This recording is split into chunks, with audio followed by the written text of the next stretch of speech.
I never thought rock bottom would feel so. Silent, no dramatic fall, no screaming, no final straw. Just a quiet, sinking stillness, the kind that creeps in like fog at dawn, slow and suffocating. One day I was in love, engaged, and on the verge of a graduate degree. The next, I was a shadow, curled up on a friend's couch, holding back tears in the dark, so I wouldn't wake her newborn in the next room. My name is Lena. I'm the daughter of Robert and Claire Welling, the kind of people who donate to charity galas, host perfect Thanksgiving dinners, and put their country club membership above emotional intimacy. To the world, they were the epitome of grace and generosity. But behind the gated community and curated Christmas cards was a truth no one believed, least of all me. They never really loved me, or maybe they did, just not in the way that mattered when life got messy. I was always the responsible one, the straight, a student, the one who remembered birthdays, who called home even when she didn't have time. Ethan, my younger brother, was the charming chaos, the golden boy. He flunked out of college twice, crashed 2 cars before he was 23, and yet somehow he was always the brilliant entrepreneur, with so much potential. My fiancé, Daniel, died in a car accident the same week I got my acceptance letter to Stanford's MBA program. He was driving home from work, too tired to realize he'd dozed off. One minute he was texting me about picking up Thai food, and the next, a truck driver found his mangled Honda Civic on Route 50. I don't remember the funeral, just the smell of lilies and the cold absence of his voice. I spiraled, of course I did. Who wouldn't? For the first time in my life, I couldn't hold it together. I left my job 2 weeks later after breaking down in a board meeting. My savings evaporated into rent, groceries, and antidepressants. And one desperate day, I called my parents, not for sympathy. I didn't even expect much compassion, just help, a lifeline. They didn't hesitate. No, just that, one word, Lena. My father said with that clipped corporate tone, "You're not a child anymore. It's time you learn how to manage your life like an adult." I just lost everything, I whispered. I just need a little time, a few months maybe, help with rent. You're not our only child, my mother chimed in. And we've already loaned Ethan money for his startup this year. You can't keep expecting us to fix things. I didn't remember asking them to fix anything. Just not to let me drown. They hung up after giving me a list of job sites and a gentle reminder that everyone faces hard times. I didn't cry. Not right away. The tears came later, when I realized they hadn't even asked how I was holding up. Hadn't even said Daniel's name. For the next 6 months, I scraped by, temp work, late, night shifts, walking dogs, tutoring rich kids with more money than manners. I lived off instant ramen, anxiety, and sheer survival. I couched, surfed through friends and near strangers, constantly apologizing for taking up space. And Ethan, he posted selfies from Ibiza, popped champagne in Dubai, threw a launch party for his new crypto company that cost more than my college tuition. My parents called it networking. I called it delusion, but even then, I didn't hate them, not fully. Hurt, yes, abandoned, completely. But I still carried this little ember inside me, a pathetic hope that maybe one day they'd realize what they'd done, that I mattered too. That ember finally died the day I ran into them by accident, at a restaurant downtown. I was delivering food, wearing a visor and oversized hoodie. They were laughing with Ethan, all dressed up, like the picture, perfect family I used to belong to. They didn't recognize me at first. Why would they? When my mother's eyes finally locked onto mine, her smile froze. For a second, I thought she might get up, say something, but she didn't. She turned back to her wine, pretending I was just another server passing by. I left the bag on the counter and walked out into the rain without collecting the tip. That night, I blocked their numbers. The thing about pain is, if you survive it long enough, it becomes armor. Mine was forged in silence, stitched together with rejection and grief. And underneath all of it, something else was growing, a quiet, patient kind of power. I didn't know it then, but something in me had already shifted. I had nothing left to lose, and that's a terrifying advantage when you live in a world that thrives on fear. I stopped waiting for anyone to rescue me. Months later, I landed a contract position with a small cybersecurity firm. They needed someone who could clean up the mess after internal fraud incidents. It wasn't glamorous, but I was good at it. I understood messes. I knew what it was like to have something stolen from you and be told to get over it.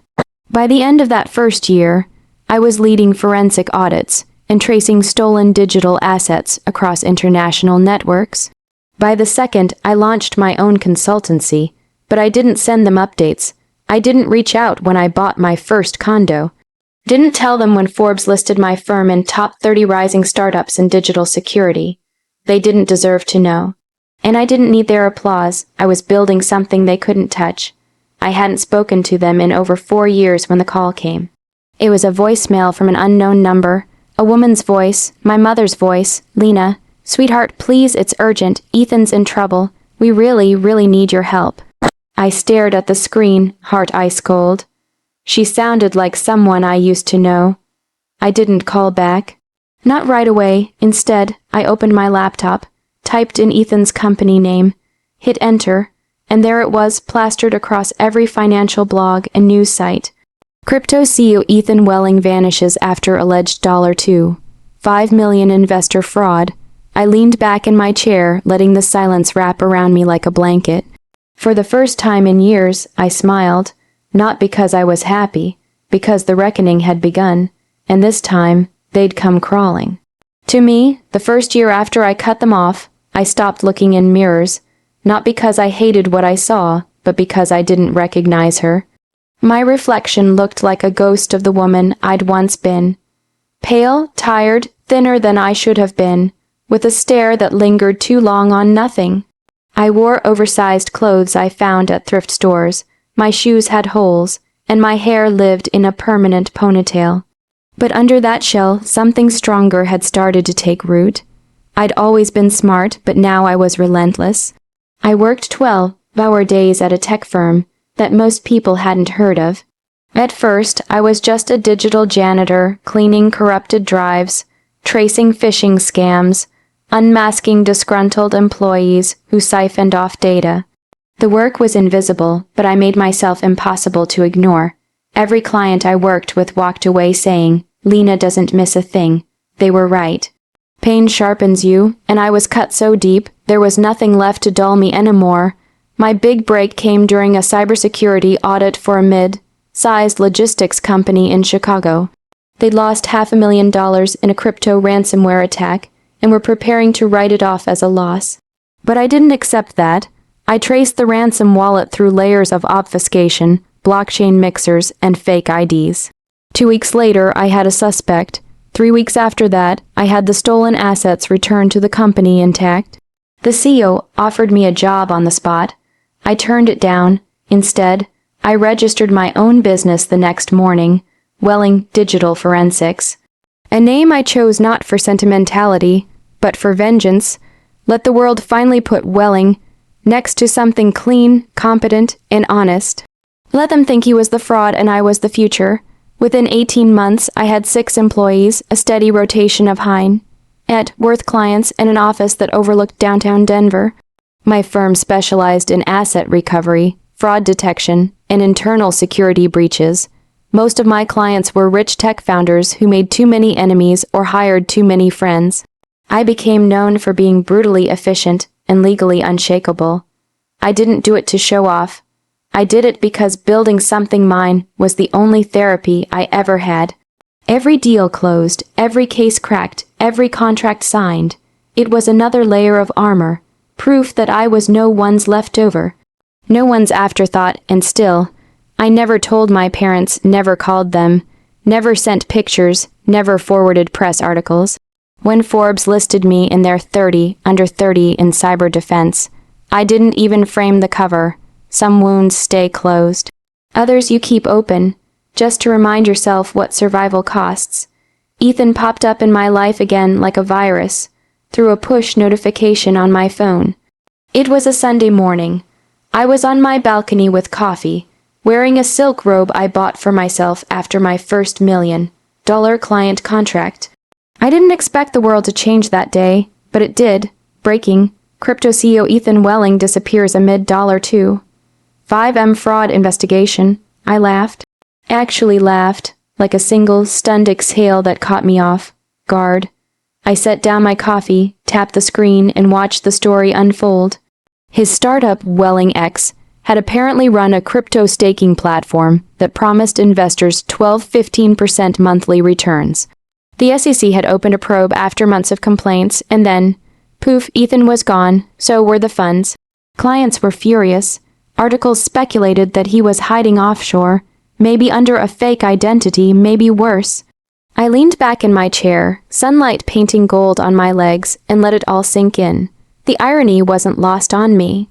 My parents, who once turned me away during the lowest point of my life because they couldn't afford to support 2 children, were now facing lawsuits because their favorite had blown through $2.5 million of other people's money.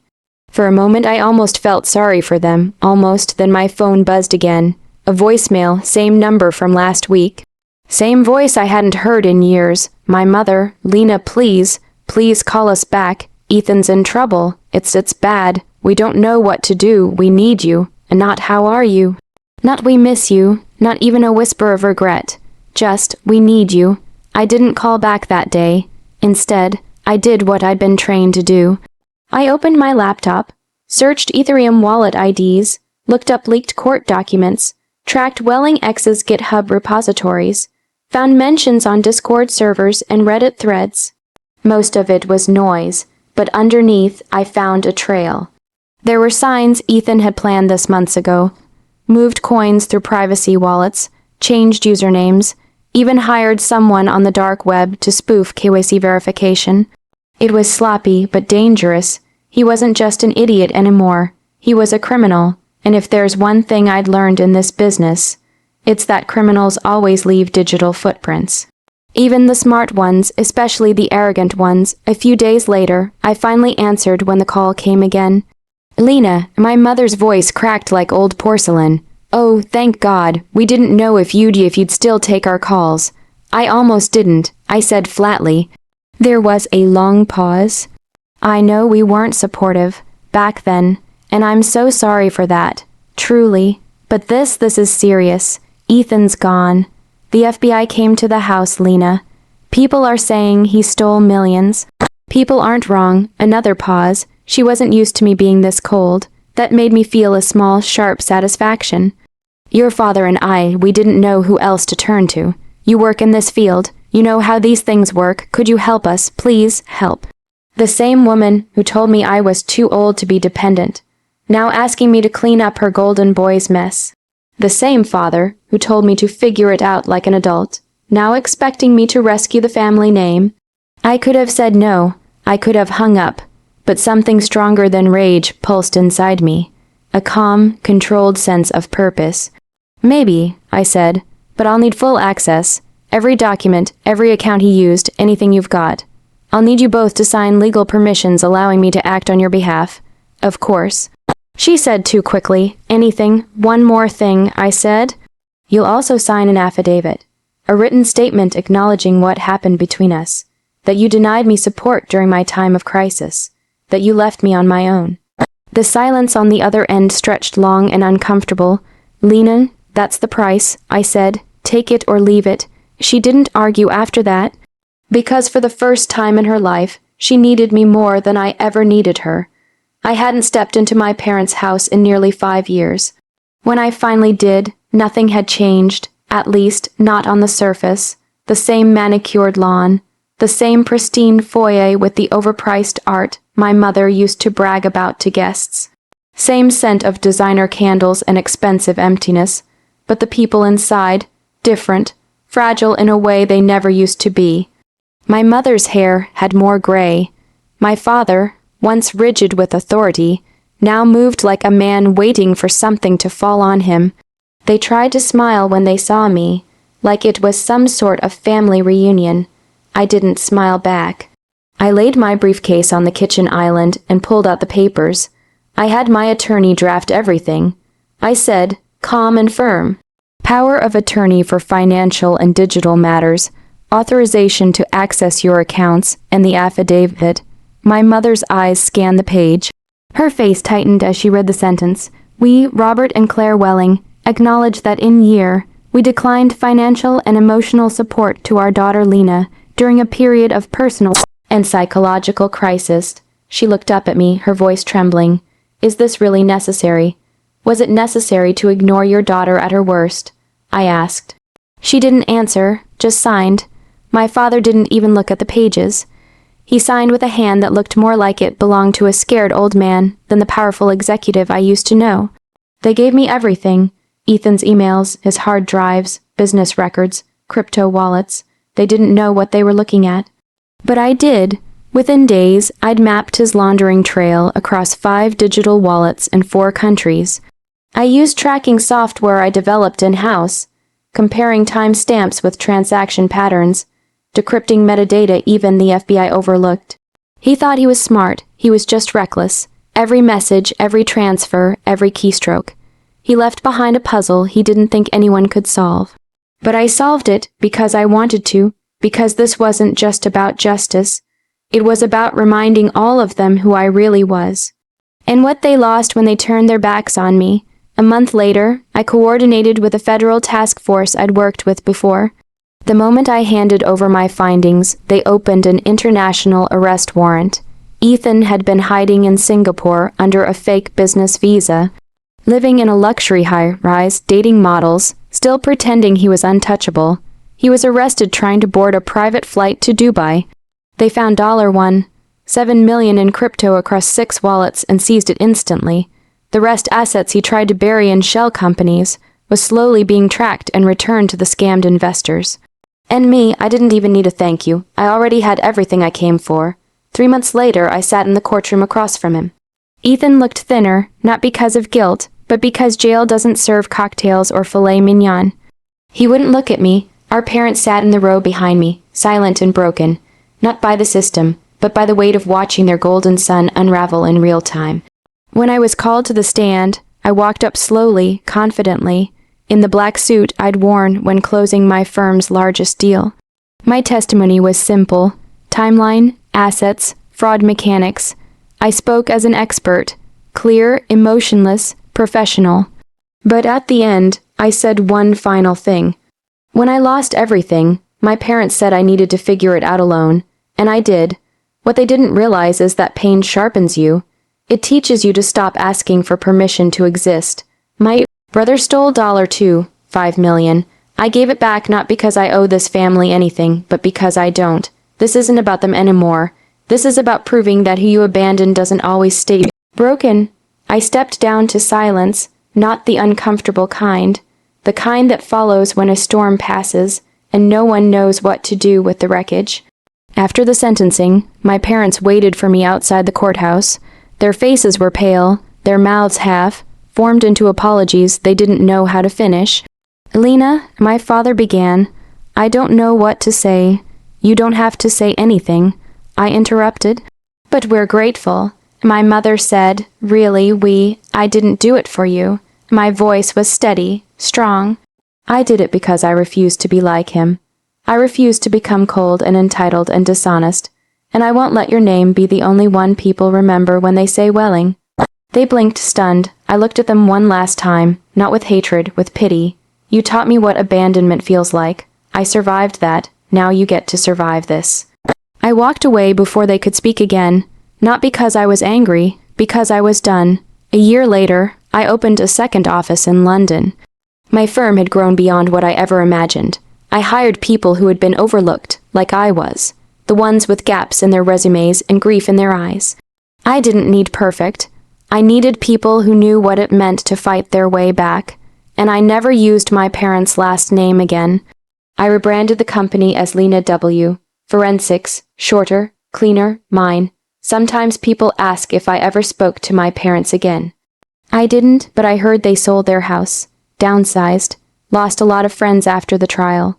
The gala invites stopped coming. Their world got smaller, just like mine once did, except I rebuilt mine, better. Some revenge is loud, messy, explosive. Mine, it was methodical, precise, sweet. I didn't destroy anyone. I just let them face what they created.